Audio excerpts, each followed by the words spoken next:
Welcome to the first. You have a story. If you look back on your life, you've done things for the first time that no one in your family, in your town, in the country has done. This is Dr. Sandi. You have unknowingly paved the way for others without knowing it or even acknowledging it. This is where you tell your story so that those who come after you can walk in your footsteps to build their own firsts. Hey, everybody. Please welcome Tanya Ricketts to the first. I've known Tanya for years, but now I realize that I didn't really know Tanya. We all have a Tanya in our lives. We know them as our friend's teenage daughter. And forevermore, that's how they remain in our heads, frozen as a teenager. Well, today you will meet a very grown-up Tanya. She's a wife, a mother, a daughter. She's a great friend. She's also the host of the Tanya Experience, which is a Canadian podcast that she started during COVID.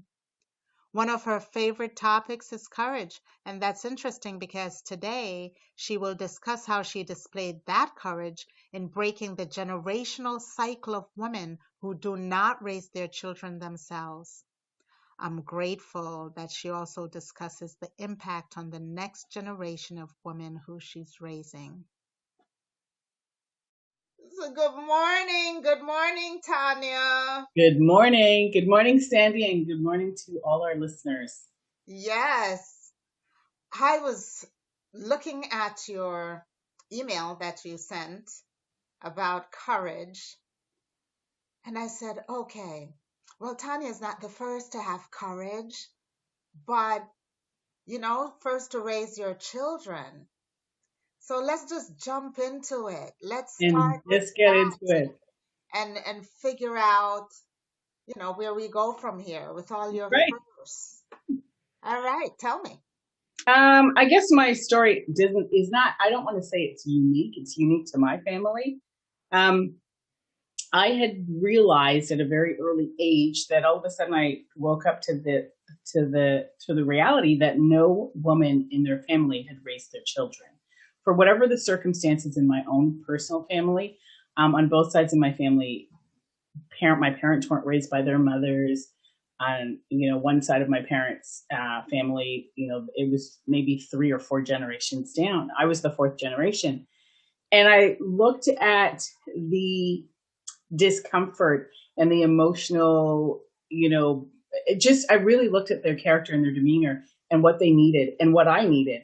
And I thought, wow, cannot be. And I remember thinking at about 14 or 15 years old, that's not going to be the fate of my children. And I just had this knowing that, Ask for yeah, clarification. When you say they didn't raise their children, so yes. explain that a little bit. Right. Because, I mean, you can send your kids to daycare. We Yeah. physically weren't in the same home, in the same building as our mothers. My grandmother was orphaned. One of my other parents, both my parents, typical immigrant story. The parents go off to another country to make a Yeah. better life. The children get left behind. So they were typical stories. Ours was a little bit of a uniqueness because there were some other factors that played. Again, my grandmother was orphaned. She ended up on a boat, and the boat ended up in the West Indies from Central America. So when I looked at the characteristics that, including myself, that we had all housed with our insecurities, a lack of identity, no support, just kind of floating. We were never grounded in anything. So we had this hustle mentality. We had this survival mentality. We had a very impoverished mentality. But we were also very needy because we were looking for love because we didn't know how to acquire love because love was never given to us. So do you think that became kind of handed down, like your legacy that was Yes, given to it was the you? fate of our family. And I can't say that that would have been my children.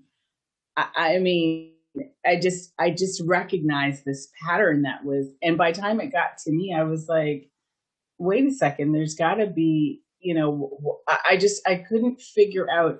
I was grappling with the fact that why weren't these women fighting for their children? And I Right. think that was my biggest question.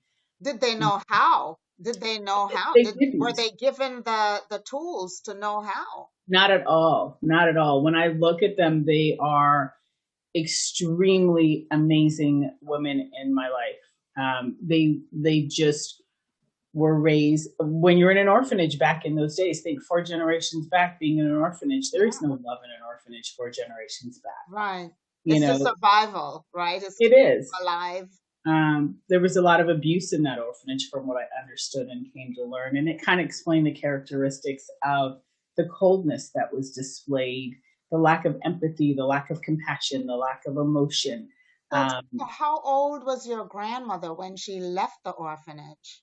I'm not sure how old she was when she left. I know that she arrived at 3 years old. So your molding years were molded by the orphanage. Yeah. Mm-hmm. So by time her child came along, what she needed, her child couldn't give her, and what her child needed, she couldn't give her child. Therefore, she went her own ways, and it just started to look like that down the line.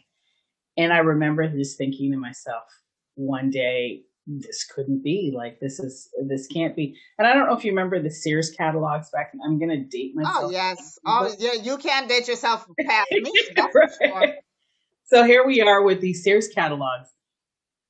And I would sit and I looked forward to, it came out 4 times a year. And I would look forward to these Sears catalogs coming out because I was dog earing the pages of, when I have a child, I'm going to decorate their room like this. And this is what their bathroom is going to look like. And I'm going to buy this stroller for them. So I was very maternal and very submerged into this idea that they were going to have this life, and I was going to decorate their room, and I was going to give them the life that nobody. So you are creating the idea of your family. Absolutely, absolutely, and it was very intentional. I do have a sense of admission to the fact that I was very self-aware at a very early age of creation and creating reality. Like, I just knew that this was what it was going to be. There was no question that this was just what it was. I can't say when we fast forward that when I had to make the actual decision to be at home to raise my children, and realistically, by time life rolled around, I could have had a nanny, I could have put them in daycare, but there was just something to my core that even that didn't feel right to me. I just kind of had this spiritual faith in God that He blessed me with these children and with the idea that I was to create a different legacy, a different bloodline. I called it generational curses and blessings. And I looked at it like I was the blessing of a different era, a new dawn, a new beginning. And were people in your family supportive of that idea? Did they no, understand they this? didn't. They didn't understand it. And I say, when you're visionaries and you're forward thinkers and you're out of the box, most people don't understand the vision until it's happened. So, That's so true. they really don't. And when I talk about courage, my family is made of courage. And I don't know if we're made of courage because that's our survival mechanism. So there were a lot of situations we didn't have choices with. Right. That's where my courage stepped in, where I just had this knowing that we would be okay. And, walking away from a career that I had worked really, hard at to build. What was your career? So I used to travel back and forth to the US, just leading one of the big communications companies, leading the team in the marketing and development aspect of it. So, here it is, 26 years old, and you're a big hot shot. I admit to people That is a big job at that age. At 26 years old, my ego's big. Like, I've studied, I've worked, I remember newly married. I went home at 4:00 in the morning one morning, and I had started at 8:00 in the morning, gone home at 4:00, put my head on the pillow, and there was this piece of paper. So I fumbled. Anyways, as it turned out, the paper was a picture of myself and my, newly married, my new husband. I said, "What's this about?" And he says, "Well, I just wanted to remember what you look like." Oh, oh. Absolutely. So I was like, okay. but that's how much work I put into developing this career. And all of a sudden, the birth of my daughter, life made sense. It was like I didn't need that anymore. And then by the birth of my second daughter, it warp speed me. The second one always gets women. I tell you, I've watched that throughout my life. Yes. That the first one, we could manage, we could swing it.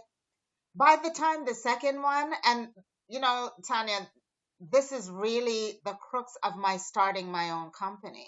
Mm-hmm. Was the second child syndrome for other women, not for me, but I watched it so much where in corporate America, these women were high-powered executives like you were, and they have their first child. Usually they have it later in life than you did, but they have the first one, and I could still do this. I could, take home the money and right, whatever, bake the cake and do all this stuff. And they struggle with it, but they manage, right? For maybe 2-3 years, or till they decide, hey, I'm looking at 40 or 50, or whatever late age they decided, and I'm going to have another child. Right. That second child breaks them. I'm telling you. It does. Well, I was 29 and 30, so my children are back to back. I had one child at 29 years old, one child at 30.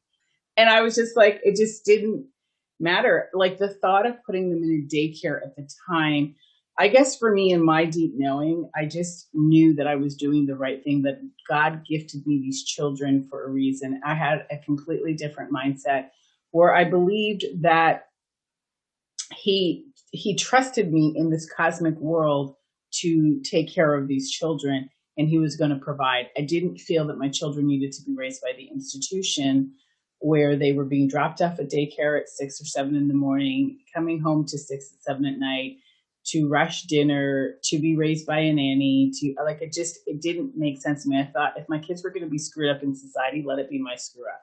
And I wasn't going to screw up my kids. So it just made sense to me.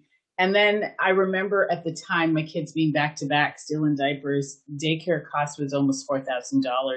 Right. And I thought there was something wrong when my childcare expenses are more than my cost of living. And so there were a lot of factors that I couldn't wrap around, in addition to the fact that I wanted to know that my children were going to be the first set of children in my bloodline to just be kids, to just have their only concern in life between this age to this age would have been, what's my play date? Am I going to the park today? Who's sleeping at my house tonight? And really being there in that capacity for them.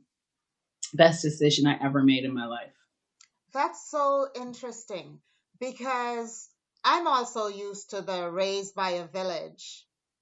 In my family, I would say we're raised by the village of women, right? Mm-hmm. My mom was at the forefront of that, but mm-hmm. I am from a typical immigrant family where my mom came here and left us with my grandparents and my aunt, and we were there until I probably was 9 or 10, somewhere around there, right? And she would come back and forth, and we were very, very clear that my mom was supporting mm-hmm. us by sending things, for us, and money and whatever. She was the breadwinner, and we understood her rationale for being away. Right. But even when we came here, like all of our family, we still had a very, very tight-knit village mentality.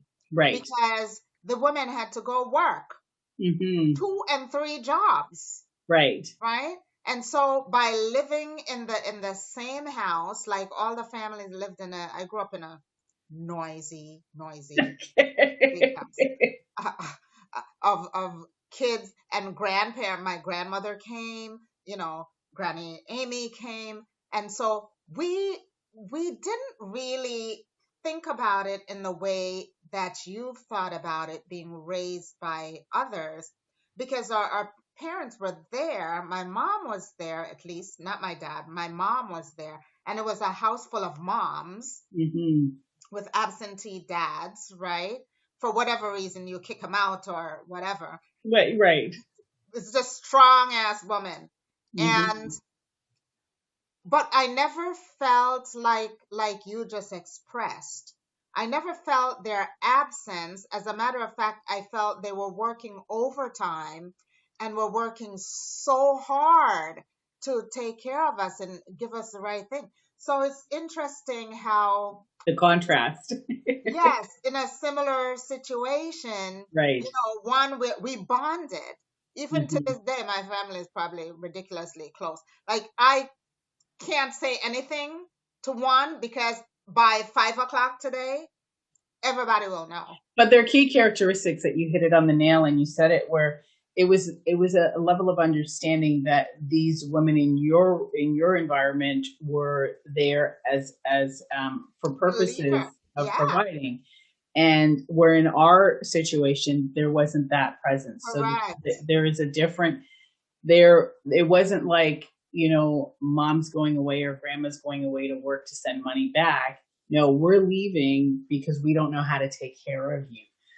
We don't know how to take care of ourselves, Right. let alone having to take care of If you. you. So there were different dynamics. And I guess for me, none of us in our family ever kind of understood, like when you actually listen to the narrative, we were really working to understand why we weren't viewed as, okay, well, we're worthy to be taken care of.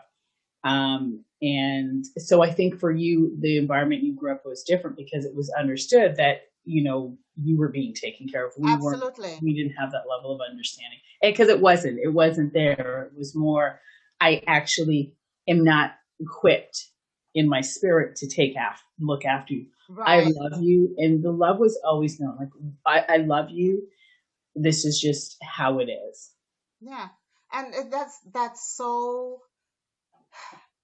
funny how similar situations could just break apart into something totally different. Because I Absolutely. I definitely had the presence of these women, and because of their presence and hard work ethic, right, to take care, I now feel that obligation to be that same thing of working, making sure everybody in the family is good. And so it's very, very interesting how your woman molded you. Right. And they're very strong women. They're, again, courage is something that comes to mind because we've got very strong personalities. When we want something, we go after it. I think that piece of it wasn't there. Like there was no hunger to go after the child piece of it, not because of love, but it Yeah. was because they needed something else instilled in them. And it's basic. Anybody that studies science and evolution, like it's just a natural process of life where you nurture the child until a certain age, until Yes. what I knew along the way was I didn't have a manual, obviously, in parenting, and neither did the people that went before me, But generations. truthfully, neither did any mom, right? Absolutely. So what I did do, which I realized that I required assistance. And, I'm very fortunate. I tell people all the time, I have, my husband was not necessarily understanding, transparency. He was just like, you're putting them in daycare. It's not a big deal. You'll pick them up. And I just said, sorry, honey, like, I know you married the traumatic wife, but this Yeah. is how it is. And he didn't necessarily, he supported it because he supported me, his wife, but he didn't understand it. So it was hard to really buy into something that you don't understand. But sweetie, I got you. So I was very fortunate that I had a partner that would hold it down while I was going through the ugliness of it all and working to be this mother that was going to provide So he didn't a happy life. understand it, Tanya.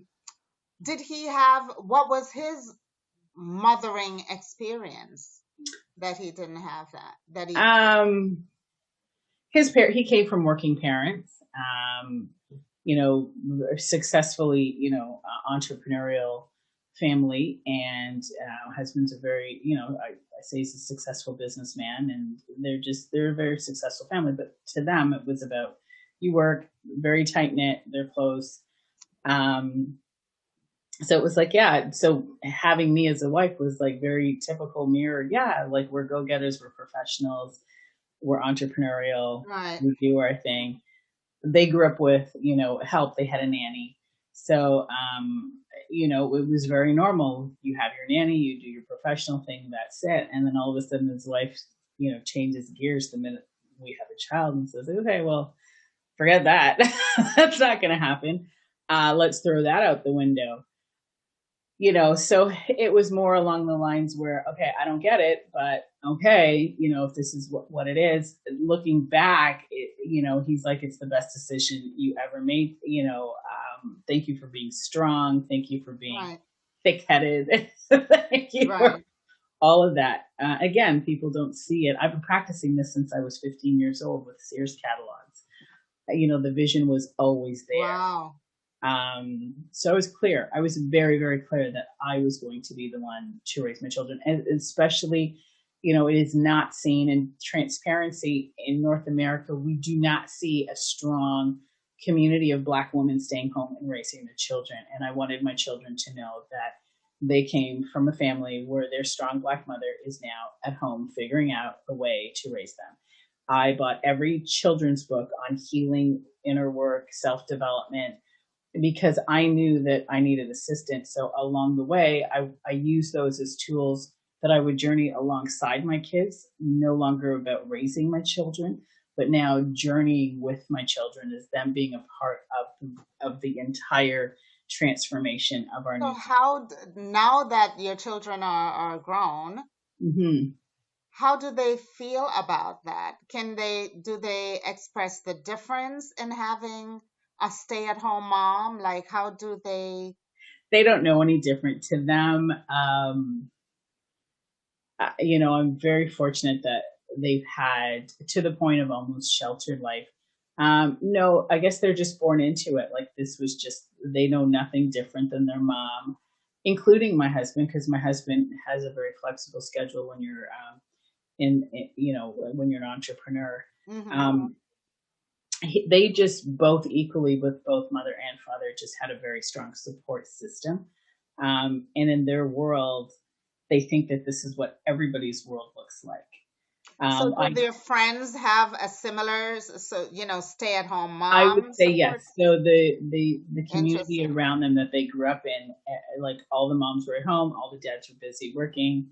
The difference was in the community, their mother, very entrepreneurial, always had a purpose and a mission. It wasn't, my mission was, it didn't end at just changing the legacy of the mothers being at home with their children. Right. So they always saw a mother who was looking, I have a talk show, I work with people one-on-one. So they always saw a mother that was active in doing something with purpose and with meaning and a value. To So be able tell me about your talk show. Now that you mention it, was to, it built around having this legacy that you wanted to change, or what made you create your talk show? what made me create it, I just always knew that I was called to do this type of work, which is based on the beliefs that were instilled in me by my dad, was seek ye the kingdom of God and its righteousness, and all that will be added to you. My dad being a practicing Rastafarian, he looked at scriptures from through a different lens, and he always taught me to read it out of the box in a different way and to process it in my spirit, not by mankind. And it became very clear to me that, I believe in energy and all that stuff. And it became very clear to me that my biggest job as a human being was to know thyself. And that was unlocking the window to my soul. And I'm still on that journey. So I love conversation, anybody that knows me. So I always saw myself delivering to an audience. I used to have stuffed animals on the floor, and I would stand on the couch and I would pretend I was, speaking. And so again, I was practicing from 6 years old.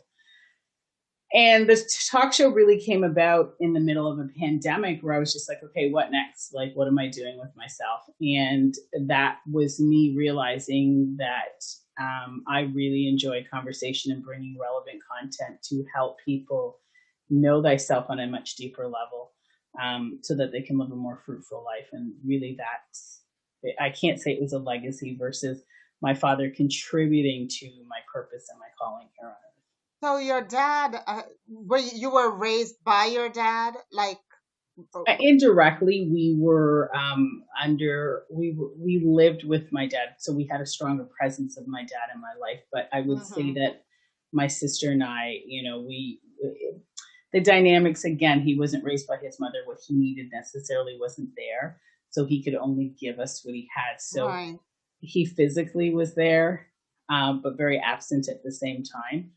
Um, so yeah, that's Did he understand your need when you started staying at home to raise your kids? Did he understand that?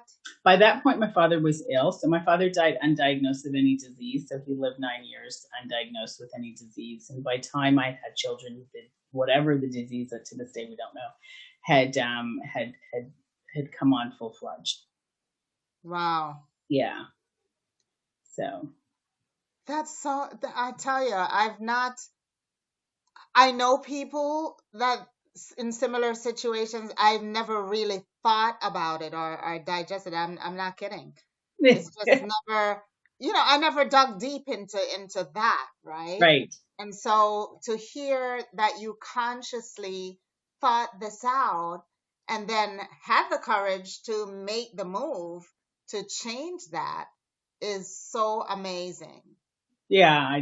I'm grateful. I have to, admit, I can't say that I necessarily have the security, like the inner confidence to do it, or maybe I did. I don't know. I just knew that I say this in life to people: when the fear of it not happening outweighs the fear of it happening, like it just, I'm the type of person that I might be afraid, but one thing I want to do is be on my deathbed at 101 saying, wow, like, you know what?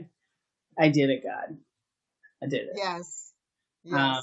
So I just one of the things that I'm very comfortable doing is I'm never, I'm not a person that thinks that I need to project myself in perfection. Actually, I like you to journey with me to see the truth and the authenticity of the evolution of a soul that just knows what she wants and will do what she feels is right for her to do in the midst of the fear, the ugliness, the messiness, the confusion, the turmoil. It just doesn't matter for me. It's just, I want what I want. So, Tanya, when do you think you'll have a true sense that this worked for you? Like, do you want your daughters to then be stay-at-home moms, or if they make that decision, like, how do you feel you'll hand this down and truly My break the next generation cycle, it legacy? Yeah. already has been broken through my kids. I can see it already. It is my true badge of honor as a mom will be to look at my children and know that they have chosen their path of happiness and are daring to live it. I certainly do not. My children have a choice and a voice of their own. Should they choose to work for somebody, then that's their choice. As long as my narrative and my big drive home is to the core of who you are, it has to make you happy because there will be rough patches in life, and when those rough patches hit, that deep burning desire always supersedes those trial moments, those challenges, those hurdles, those roadblocks. So my badge of honor will be that they live to the truth of who they are. Now, you have a sister. Mm-hmm. Does that, did that attitude, does your sister have the same attitude that you have, that she wanted to raise her kids, or do you feel she broke the legacy on her side? She as well was with her kids in a different capacity. So I can't say like she didn't walk away from her kids, leave them in another country or anything like that.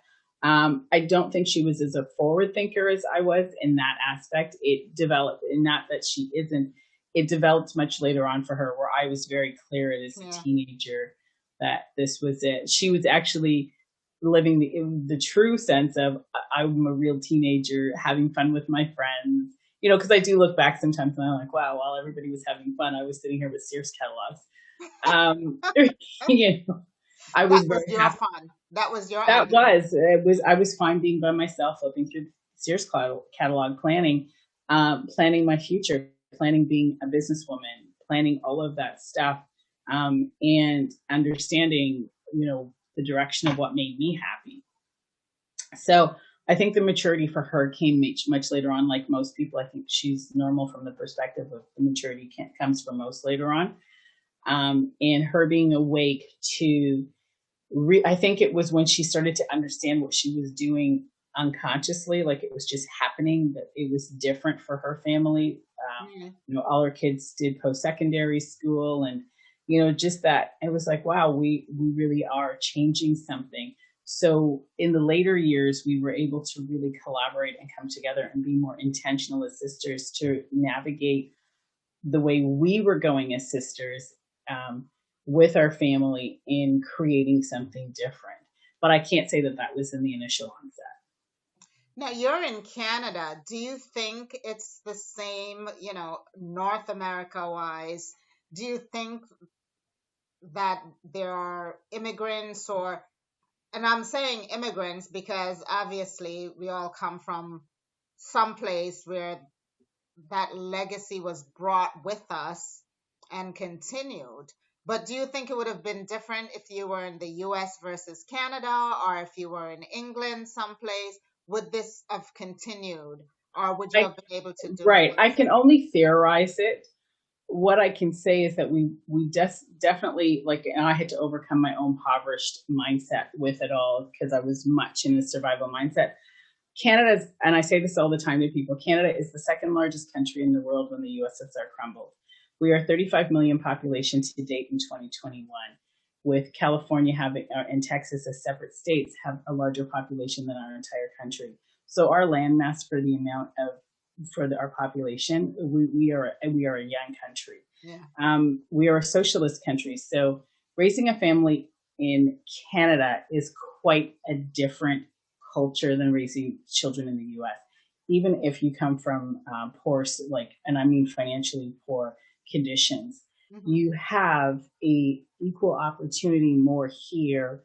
Not to say we don't have our racial challenges or anything as such, but it's easier to navigate through the system, Yeah. because it's a socialist system, where the US is a tiered system. I think, considering the financial background that we had here growing up, had we equated that to the US, I think we would have been in a much more grave position, that it would have posed different challenges for me to press through this. I think innately that I would have always had that spirit of breaking the legacy. I just think my challenges would have added other Hmm. traumatic Yeah. like, you know, feelers to it. Now, do you talk about this topic on your show? Like, do you make it a point to have parents really think about how they're raising their kids? I haven't done it yet. It's on my list of topics. I think for me, again, I'm purposeful and intentional, and it's about allowing. So the right individual has not arrived in my life at this stage for me to feel that I can hope, like, have a two-way conversation about it on the show. Okay. But it is an endearing topic for me, that it's just one of those things where I accept everybody's reasoning for whatever they come from. In my world, Tanya's world, I just never understood why parents didn't fight more for their kids and see the bigger picture of what the system and the Right. institutions do to our children. Um, What are some of the other firsts, do you think, that brought along? Because obviously if you're the first to start raising consciously raising your children, I'm sure that brought along a lot of other firsts for you or for your family, maybe. I'm sure it has. I haven't thought that deeply into it. I mean, I have a daughter that's in the US right now, living on your side of town. The first um, get a full ride scholarship to the US in its academic and athletic. Where is she? I gotta go look her up. Where is she? She's I'll tell you offline, so it's not on national television. So she's living on that side of town. I have two children as a result of me being home that have ended up being high performance athletes. And I was told, again, I thought I was acting normal. I was told by individuals that I had raised the bar on these children, developing them in the sport like I was training like that. And I was like, doesn't everybody do this? Were you that mom that screamed at the coaches if they didn't do things? No, I just, dating back before they started the sport, number one, I didn't believe in competition out of my own insecurity. I always believed there would be a loser, and I didn't know how I would have been able to handle my children being the loser. Transparency. Before my children entered a sport and they were just living a kumbaya, very sheltered, bubbled life, I was very much I nursed for 3.5 years. So I was always very more of an organic approach to things. My kids, I think my firstborn had fast food at 2 years old and she ended up throwing it up. So we were always very home cooked, no eating out. Everything was natural. Everything was natural ingredients. All local farming, all the rest of that. They were going to a chiropractor since they were 18 months old, again, before sport. So I was very much into teaching them how to take care of themselves. When you talked about growing up in a noisy household, it made me laugh because my kids grew up in the opposite. There was a nap time where there was no TV. The phone ringers went off, like silence was silent. Oh my goodness. Yes. And when I look at their demeanor now, they're very calm children. Like they're very, to the point that they're too calm where they now need to kind of come out of that. So when I look at the first, I think it was having the drive to put them first. So children in our family, we weren't put first. It was always whoever, the mothers were put first. I got to take care of myself. I got to, and it's about your oxygen mask. So I think what I've developed for my children was setting the tone that they exist, they're important, they matter, and we care about you. Translating that into the sport, I wasn't the parent necessarily that would go and scream at the coaches, but I was very comfortable being an advocate if it need be. What the coaches knew is that they had our undivided, 1,000% support as parents. Right. That whatever they needed from us to help our children succeed, we bought into it. And I think that's gymnastics is a sport that usually children, especially in the US, start between 3 and 4 years old.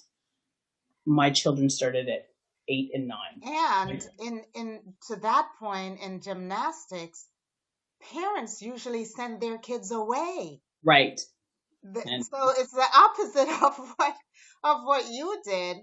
When they're in that sport, they send them to live with the coach or, with someone, right, like since they're very young. Yeah. So the parent themselves didn't raise their kids, right? They were raised by someone else. So you took. I believe in my whole heart that we're nature. We're we're part of the whole entire ecosystem. And when you look at the animal kingdom, and we are the animal kingdom in just a more intelligent form. And I really processed that on such a deep level. And when I understood that, I just said, my kids' strength, immunity, health-wise, when we look at diseases and everything else, I had a deep level of understanding that as moms, and I know you come from a household that, moms, they had a role of going out there and making it. There is just something a little bit more organic for me in my world of a child's overall sphere as they get older and mature in age, that they are stronger when they have their mothers there. And Yes. I mean, have them there. Like, I think my kids took the transit 5 times on a hand. I think it's the same for boys too, having their dads Mm-hmm. around. Mm-hmm. It's a similar thing. I see it with my husband because his kids are all athletes, and he made it a point to show up at every single track meet, their track and field. And he's at every single track meet. He wanted to make sure that his presence was felt, both on the coach's side, Mm-hmm. but he really felt that there it's something when your kid is out there and look up and see that they have that support, Absolutely. that it was important to them. Absolutely. And then with that came my sister's family, who just morphed right into that. So they were like, you talked about the village. Their village was like, we got you. So no matter which way you turn, it was like they were in the center, and there was this entire shield around them. So, and I watched my daughter being in the US, knowing that she's got an entire life just sets itself up for her, that she always has that support, even if they're new characters in the game, because for Right. over years, that psychological subconscious is life is here to support me. So to your, yes, to the boys, it works equally as well. When you say the boys and the dads, for female children, it's my husband's like, you guys tell me way too much, and I'm like, no, you have to, let them say it. So I think that's another first where I have female children that will just like blah to their dad, everything. And he's like, Yes. So, um, I mean, I'm sure, I'm not going to say I'm sure it had its drawbacks. My children are not immune to life challenges. What they know is that they have a solid foundation and they have roots, in my opinion. And again, I've planned it from 15 years old. Yeah. Wow. I would love to see this as a, how Iyanla Van Zandt has her show, Yes, and it's really more of a mental health show to me, trying right, to, I would love to see you do something like that. right. I would love to too. So we'll see. There's nothing to stop you. You No, already have a talk right, show, so you can start that paradigm with some people who are having the same issues. Because right. what I see coming up in this world with kids, at least here in my world, women who stay at home, they lose out on careers, they lose out on pay, right? They lose out on quite a few things when they decide to be stay-at-home moms. And I like, again, back to starting my company, it was really that paradigm. I saw women who stayed at home, didn't get promoted, or who worked from home, right? Who wanted a flexible work arrangement because there might be a caretaker of parents or of children. And so they wanted a choice instead of going in nine to nine. We don't have any 9 to 5s here. You work a good 60-hour work week working in Right. the corporate world, and they wanted a change. They get penalized for that. So if you work part-time, you're not going to get promoted as quickly because we can't depend on you. Or Right. even women who have children, they feel like, oh my God, and I come from marketing like you did. And in marketing, it's a world of women. And every time a woman gets pregnant, you're like, my campaign isn't going to launch. It's My, the highest turnover rate. That industry is the highest turnover rate yes, of the females. Yes. yes. And you actually think about it when you're hiring someone. Like, if I hire a woman, how long before she goes on maternity leave? How Right. all those things that you just centralized into, hey, I'm going to be home and this is what it's going to be. Well, see, it's different when you talk that narrative. It's a little bit different of a culture over here because the women over there, yes, it's like I can't depend on you for a job, but you guys only get like 3 months off in a good profile. Yes, we do We get over a year and a here. half off. So anybody listening to this podcast, I'm telling you, all those women out there in Canada, as females, we get 1.5 year off work paid for by the government. So there again, our population is so low at 35 I million. don't even understand that. So right. So I had, 3 years paid for by the government to stay home and raise my children. And by that point, so why more Canadian women are staying home, doesn't matter what your ethnicity is, there's a bigger support here financially to allow for women to be at home in the first 18 months of their child's And life. what about the dads? The dads can take part of that 18 months. So, however you decide to split it up, you have complete control of how you split up those 18 months between you and your partner. So it's really, our system is really encouraging having kids because of our population.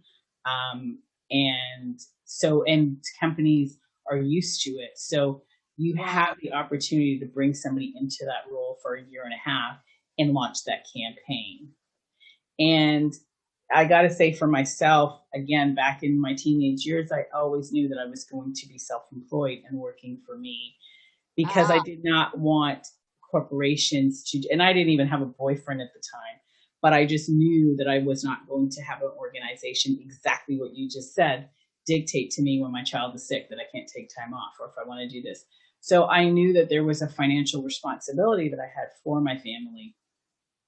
Coupled with, so again, it's not just one variable. Right. I knew I had purpose. I knew I had, a mission in life. I knew I wanted to stay with the kids. I knew I had this entrepreneurial capitalistic mindset. So there were all these different ingredients, and how do we make, a cake out with all these ingredients really was the question. But I knew right off the bat that, not happening. So what's next for you? What's your next in terms of this?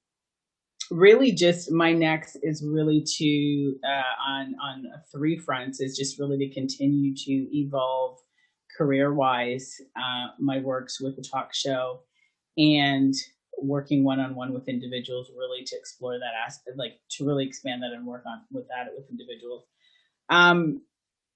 With my children is really just to help them come to understand what drives them and help them build successful careers as independent women on what drives them. And just, working alongside with my husband. So here's a thought. Yeah. So you have kids who are athletes. Yes. What if they decide they don't want to be stay-at-home moms, like after they have to, and give the kids to you to raise? No. With that? No. No. They believe that I will just because of the presence. I don't know. I don't know. My children have already expressed, the direction that they want to go. And right now, behind the scenes, my husband and I equally are working with them to really own it and see if that really is their truth.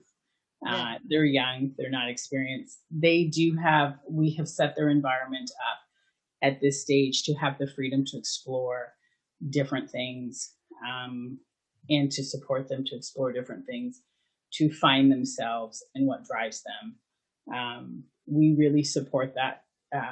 We're big advocates on you're young, you have no responsibilities, you're on your parents' dollar. Try different things, but whatever you do, you got to put your heart into it and give it your best. So we do have a level of standard. It is not as airy-fairy as I make it seem to be. We definitely have a whole bunch of a high regard of standards, huge in our household.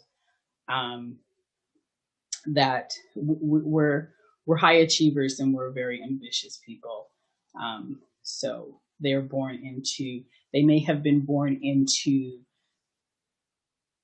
a very stay-home mom type of life in one aspect, but they also stayed home and watched their mother watch their father be an entrepreneur, Right. watch those standards in our household be raised bar none. Well, thank you. Oh my goodness. Now I'm going to start thinking about all these women who are We're CEOs. Stay-home women are CEOs. You are a CEO at yes. home because you have to plan, you have to organize, you have to manage personalities, just like in the workforce. I can create a very high-profiled resume for any stay-home mom. Mom.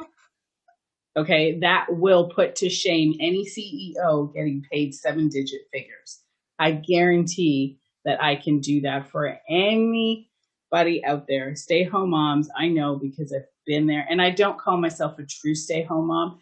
What I was available to my children. Exactly what I set out at 50 Yes. years old was that my children will tell anybody my mom stayed home because in their world, it was seamless. My mother was 1,000% available to raising us.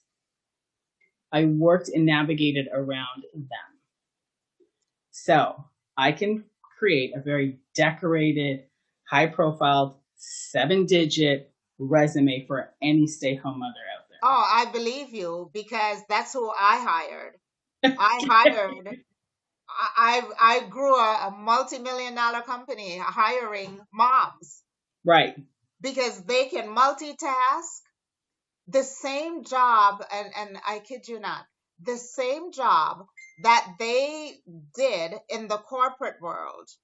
When I hired them, they did these jobs in a half the time that Right. other people would take to do the job. Right. Right?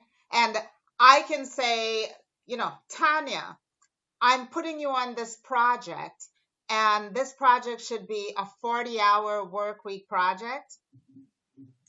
They can do it. They can come in and bang that out in 20 hours. Absolutely. More efficiently, and accurately because they have that attention to detail, right? Your kids have this chart that like they're here, they're there, drive them there. And they have project management skills beyond measure. Yep. So I agree with you. I co-sign on that. So It's that, just one of those things, right? And I don't know about every stay-home mom. It was important for me to keep that. We live in if you look at my actual home environment, we live in a very sparse environment. Like I call it the Steve Jobs of the environment, where Steve Jobs was very systematic with his outfit. So bottom line is we live a very simple life. So we do not have a lot of noise going on around us. We don't have a lot of distractions. We laugh because we can actually, the four of us can clean our house in a half an hour thoroughly because we just live simple. We eat simple, we live simple, we think simple. It allows us to be a bigger, my kids there's nothing simple about my life. There's nothing simple about my life. Yes, it's not overwhelming, right. but I strive to be simple. But oh my God, there's just so much going on in my life that I strive for that, for simplicity. For simplicity. My talk tonight is on simplicity. I have a lady coming on this evening and we're talking about the simple life because I subscribe to it. I remember because again, I didn't have a map, I didn't have a manual. I looked at everybody else and what everybody else was doing. When I had my first child, every square inch of my house had these big Fisher Price toys and kitchen sets and everything because I wanted her to have the life that I didn't have and have all the toys. And I remember holding my second born in my hand and my daughter in a diaper and a t-shirt with her hair all messy and her soother in her mouth. And she's spinning and I'm thinking in my head, like, what is wrong with you? Like, I just gave you, like, there's no, in my bedroom, your bedroom, in the spare bedroom, in the family room, the den, the dining room, everywhere has toys. What is your problem? And I realized what, sorry? Those are things. Right. She was confused. I literally gutted it out. Had a very angry husband that I had spent all this money, creating this environment only to drive to a daycare and say, hey, look, it's all yours. And I did truckloads of stuff up. That's how much stuff I cleared out. And I remember my mother-in-law thought I was crazy, like this is nuts. I parsed my house down to nothing. And that was my lesson in life, because from that day forward, she thrived. Wow. And you see her powerful. bedroom, you see her away at school. She is very simple. She can pack herself in a little overnight bag. And wow. It's just the simplicity. I mean, I know I don't need a lot. I don't need a lot to live.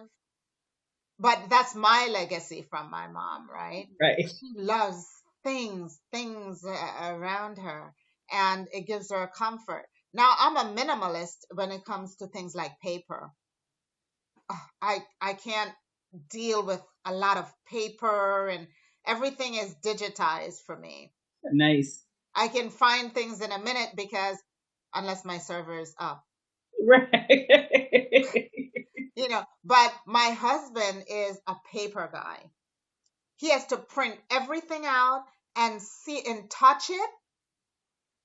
Otherwise, it doesn't exist, right? In his world, he has to touch it, feel it, put it in a binder. Otherwise, it doesn't exist. It's traditional. It's like the smell of paper. Yeah. And I'm like, dude, how much reams did you go through? And, in every corner of the house, there are these binders, right? He's very systematic. Binder on this, binder on that, binder on that. And then when he needs to find something, I could pull it up in 1 minute on my computer. So I understand that. Completely. But thank you so much. This was interesting. I would like to see this go further for you. I have this big vision of, Tanya Talks being really like, what is the Yanla's show on? I want you to Fix my life. Yeah, but you don't have to fix people's lives, because I'm not trying to. But I want them to talk about their lives. Yeah. And just talking about this is not something you hear all the time. Mm-hmm. And you don't realize, when is someone the first to raise their children? I'm sure there are a ton of other people out there. Absolutely. Absolutely. I'm surrounded with a lot of people that do first. May not be stay home and raise their children, but I think that we all have, including yourself, I think that we all have first. Oh, absolutely. And that's a reason for my podcast. Mm-hmm. Is I really want to shine a light on these people who are leading the way in just a very quiet manner. Sometimes we don't even notice. Mm-hmm. We're so quiet when we should be screaming out something like this to make people aware. Right. That we don't even notice our own power in being the first at something. Mm-hmm. And your family don't even acknowledge it. They might go, that crazy. Well, I just don't think they understand it, because I remember the narrative you had asked, what was the support like? And it wasn't the support. Nobody understood really why I was doing it. It was everybody wants to break a family legacy. Yeah, everybody wants to do, and it was, and I think a lot of people behind it was, and I know that they were well-intentioned, was, how are you going to support your family? Again, you and your husband have very good careers, and you're walking away from it all, and you're going to have to give up the lifestyle. And I was never, I tell everybody that I love money, but I'm driven by purpose with money. Yeah. I'm not driven just by the dollar, just to be driven by the dollar. We live in a world that is capitalistic, and we have to pay bills. Money, we were laughing the other day, Larry and I, because we were talking about landlords who curry favor, for instead of taking money, they take some other kind of favor. Right. The bartering system. It's like, it doesn't pay my mortgage, though. Right. When you do that. But I think for me, when everybody asks me, how did you do it? You guys, started out your life building it based on this double income structure, and now you're dismantling it to be at home with your children. And talking about minimalist, I think for me, again, and people didn't understand it because I'm very, I love money. I realized with myself, money serves a purpose for me, and I'm driven Yes. by other factors. That money is just a complementary asset to my life to pay the bills. So once I understood that I actually didn't require anything out of my bills being paid, so we talked about that simplicity, Mm-hmm. I was able to comfortably make the decision to say which one balances out. Well, I don't need, like, for me in that moment of life, I'm not defined by material things. I love luxury. Anybody that knows me knows I love a 5-star hotel, knows I like nice things. I'm not defined by it. What I'm defined by are the things that I value, which is the human soul, human connection, development, and growth. Being at home to develop my children, to be there, to be the influencer that was going to mold them into the human beings that they are today. Money wasn't a factor for me. I knew that Right. money would be there, and it meant that I had to make a decision to give up having all those extra material things, which were okay for me. I just didn't care. So I think that people can do it. I think people have a hard time choosing what they have to give up in order to have what they want. Well, Ms. Ricketts, I thank you. Well, thank you for having me. Thank you for this conversation. It's opened up a whole world of conversations to come. And I look forward to them. And I'm excited for you to see what you do with your Thank you. own And Tanya likewise, I look forward to seeing how yours all unfolds and develops, and as we support each other on our journeys. Yes, yes. And I have an amazing day because of this. Well, congratulations. It was a pleasure, and we will talk. This is Dr. Sandi. Thank you so much for sharing your journey on the first, where no two stories are alike, even if the circumstances are similar. Let this discussion serve as inspiration for others to show what's possible, and more importantly, to produce seconds and thirds.